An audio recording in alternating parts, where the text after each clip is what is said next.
Based on the Isle of Anglesey in North Wales, Martin Ashworth is a traditional leather craftsman with a reputation for working wonders. Having started out making saddles while serving in the Royal Marines, Martin has spent the last 30 years honing his skills. Today he's expecting a visit from dealer Natasha Francis, who has brought with her a swine of a job. It's an iconic item that is really sought after and very collectible. But when he sees what's missing from it, I'm not too sure if he'd be too happy.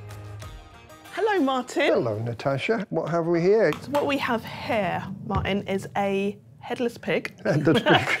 It's one of the ones that used to be in Liberties. You get them in rhinos, elephants, turtles, hippos. Gosh.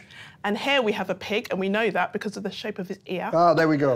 Yeah, we have pigs here. What happened to his face? I don't know. It's possible he got burnt off because look at his feet. Oh, they're charred, aren't they? Yeah. I mean, his belly's in good condition, but what we do know is that he needs help.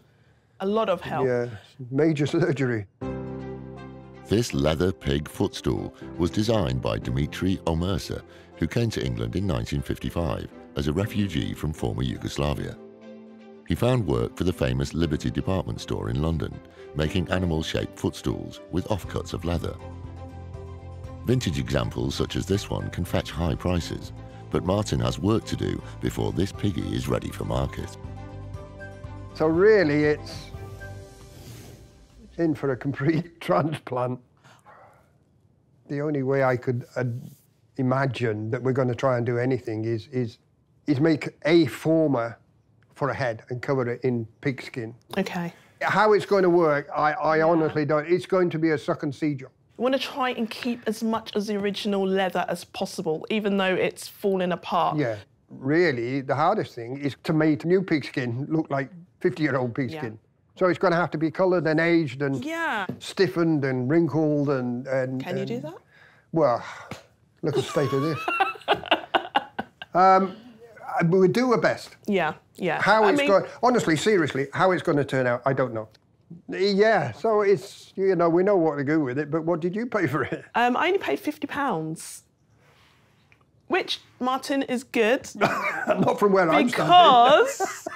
Because with a head, it's obviously worth a lot more money, but these do retail for a lot more. With a head, of course. With a head. With a head. With a head that looks like a pig.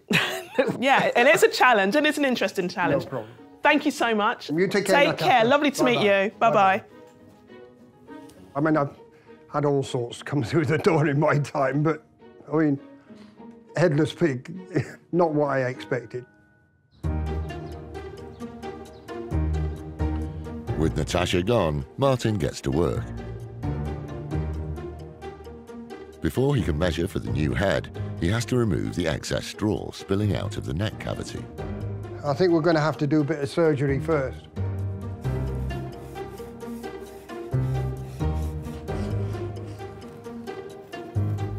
This is like carving the Sunday joint, this.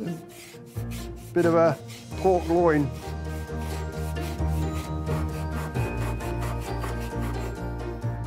There we go. That's a better profile. It's going to have to be trimmed up. But from there, I can get the widths and I can get the heights. Sorry, Mr. Pig, you're destined for the bin. Martin then takes out a piece of polystyrene, a lightweight plastic that will form the basis for the pig's head. He glues together a slab to work from. So now we have a block. Then marks out the shape of the pig's snout, using photos that Natasha has sent over as a guide. I've got to work out from this photograph the angle from the front of the pig there to the end of the snout, and that angle is what I'm looking for. It's a bit like a bottle if you look at it in that respect. There we go. So I'm just going to work out roughly on the styrene this shape here, this circle. So that's the end of its snout, and that's the back that's going to be attached to the pig. Martin trims away the corners with a sharp knife. You may as well just hack away.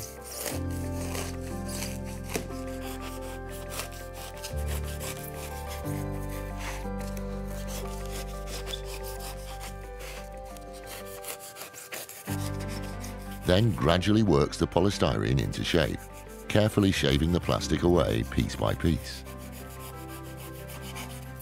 Start to give it a bit of profile.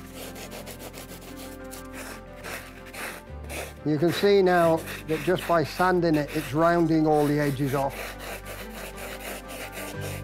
It's getting me to the shape that I want it in. Actually, God, stuck to your hand. What we're looking at really is it's got to go on there. And when you think about it, actually I'm quite chuffed with that. That's not far out.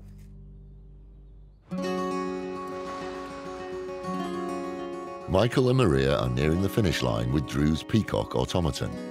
Having rebuilt the mechanism, Michael can now fit it back inside the papier-mâché shell with locking wires. Which, there, that's going through. Now out the other side, which is, beautiful. Then we're going to lock it in place with a good sharp bend. Michael covers the gaps in the shell with paper tape to stop feathers from entering the mechanism, and then hands it over to Maria to receive its new plumage. I'm going to make him look like a real peacock, not a plucked peacock. Like a swat, I have created this lovely storyboard of peacock feathers, because it's not only about the fantastic tail feathers. There are so many other really beautiful feathers. Very luckily, I had a donor stuffed peacock that has seen better days, and I've borrowed some of its feathers, but I'm not intending to give them back.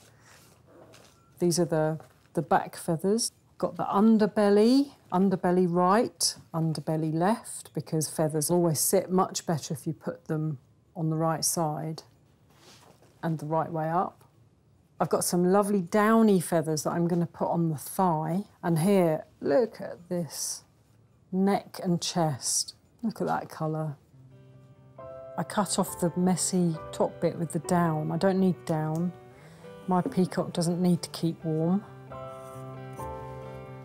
So I'm using the colourful, neat part. Maria uses conservation PVA glue to delicately attach each feather one by one. No sneezing allowed today. I might have to cut some really short, I think. This is going very well on the back.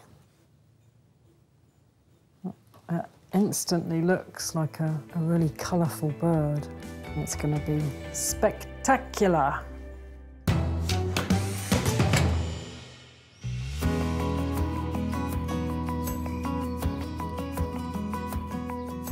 At his workshop in Anglesey, Martin is in the midst of restoring a vintage leather footstool.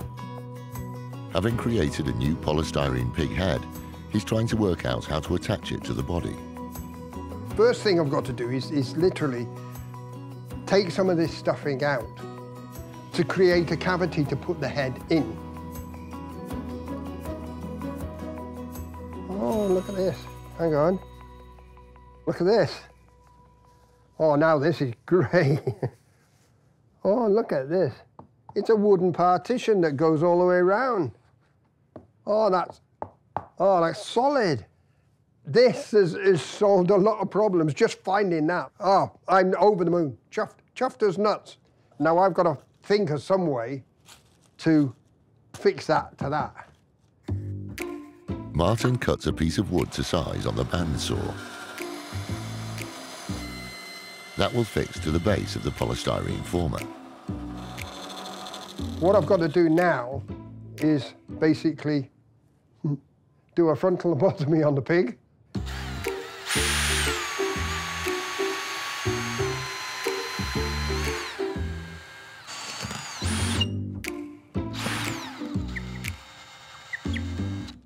Now, what I want to do is put the threaded bar through the hole, like that. Hope all the angle's all right, this is it. Martin fixes the back plate onto the existing wooden framework. then offers the head onto the threaded bar. If this mates up inside here, this is what we're after. So now we've got that on there and it's capable, I think the best thing to do is if we put a washer on there and a nut. There you go. Well, that has now cured all of our problems. It's anchored the head to the body. I could lift it up on that. It's on. Martin has dyed some pigskin to match the original leather. He stitches it together, ready to be glued onto the new head. If it looks like a pig, sounds like a pig, it's got to be a pig somewhere down the line.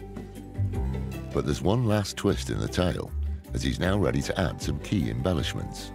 The major surgery has been done. Now we've just got the ancillary bits, and I think we'd best get on with these ears first. Martin has fabricated a cardboard stencil using the one existing ear as a pattern. He draws the ear shape onto the leather. And we'll just run the line right the way around the edge.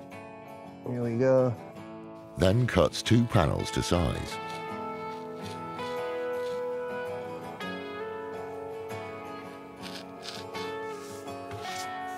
Ready to be glued and stitched together.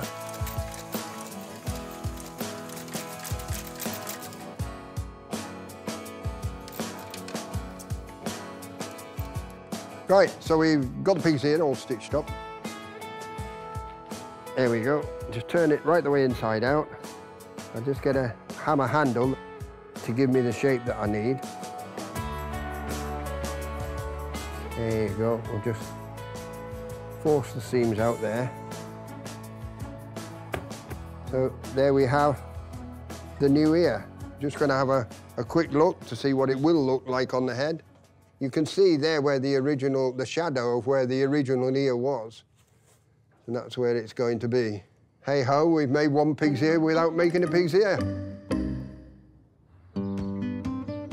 With the new ears stitched on and finishing touches applied, Martin lets Natasha know it's time to collect her piggy project. I am really excited. I want to see what he's done. Is it going to look authentic? Is it going to look like a little Frankenstein-y piggy? I don't know. I'm sure I'll be pleasantly surprised. Hello, Martin. Hello, Natasha. How are you? I'm good, thank you. Nice journey? Been thinking about this pig. Yeah. Do you want to do the honours or not? No, I've actually been really, really excited about this. Yes. Oh! Brilliant! Oh, Please. Look at that! Oh, my gosh. He looks amazing. Oh my God. Tail, love. I love the fact that he's swirly there. And the shape of the head is spot on, isn't it? Absolutely, just like the original. Yeah. Just like the original. Wow. Though it started life as a luxury footstool, this leather pig has had a few hard knocks during its life. Its head was missing and the remaining leather was damaged and burnt. Now it sports a new head, supported by a bespoke polystyrene framework. The missing facial features have been reconstructed, and the new leather has been aged and coloured to match the body. What's really getting me is that I actually expected it to be more obvious. Yeah, well, yeah. So but in a nice way, in a crude but professional way. But this, no one would know. It's come up well, and the join, I thought that was going to be more obvious, but I put the ears over the join. There is the join. You can see the join. And you've just positioned the ears a little bit forward. And you position the ears a little bit further, a bit of camouflage here and there. You've done this before. It's just a one-off. You'll never see that again. And I love the sheen on him straight away, the lovely kind of the wax on him and seeing the grain. Okay, this looks really good. I have to admit, I am actually in shock of how good it's looking. Martin's done a tremendously brilliant job on this. Much better than I expected, and by the sounds of it, much better than he expected as well. Oh, he's very cute, very handsome. You made him very handsome as well, just like yourself, Martin. Thank you so much. Thank you so much. I'm going to take this away with me now, if that's OK. Yeah, absolutely. No, I'm just so chuffed you're pleased. Oh, I'm really pleased. Well Thanks. done. I'm keeping him. You take care. Take care. Bye-bye. Bye-bye.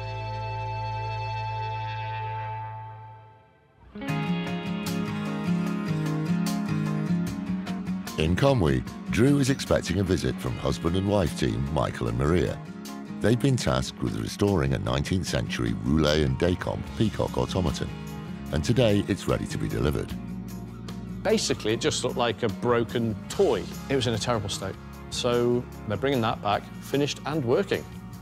Can't wait to see it.